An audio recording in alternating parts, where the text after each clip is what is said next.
Now, MPs have approved an amendment to the controversial E-Levy, which sees the tax rate reduced to 1%. Earlier, Finance Minister Ken Ofori-Atta announced in the 2023 budget that government would remove the daily threshold of 100 cedis. Listen to Chairman of Parliament's Finance Committee, Kweku Kwarteng, presenting the committee's report on the amendment.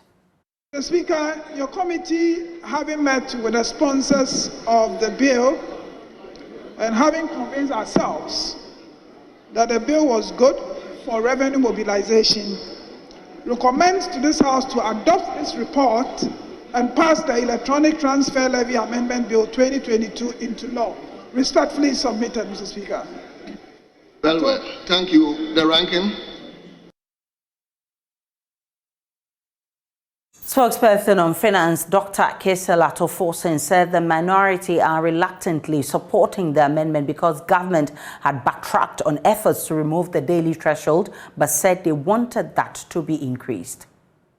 First, to reduce the E-Levy rate from 1.5 to 1%. And second, to remove the daily threshold of 100 cedis. Mr. Speaker, we in the minority had indicated strongly that we do not believe that the 100 cedis threshold must be removed. Mr. Speaker, because of a number of reasons.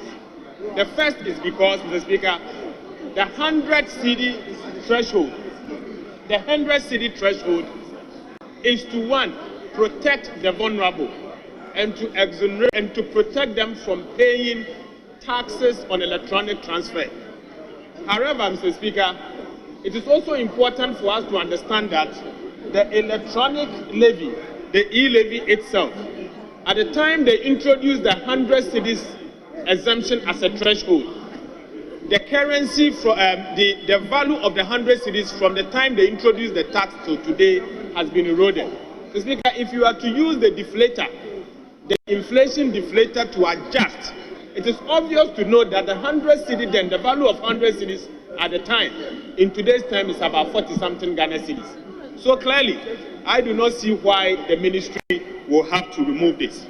Speaker, what the ministry has done is that they have listened, and in presenting the E-Levy bill, Mr. Speaker, clearly they have decided to remove what they had intended to exclude. Mr. Speaker, it is important for us to commend them. For at the minimum, they have listened. Mr. Speaker, but you see, the other point had to do with the fact that they are reducing the rate to 1%. Mr. Speaker, our position is that this tax must be removed completely. But since we are to achieve that position, and government has said that they want to reduce it from 1.5 to 1%, it's our prayer that next year again they reduce it to 0.5, and the following year, in the year 2025, we will completely abolish it completely.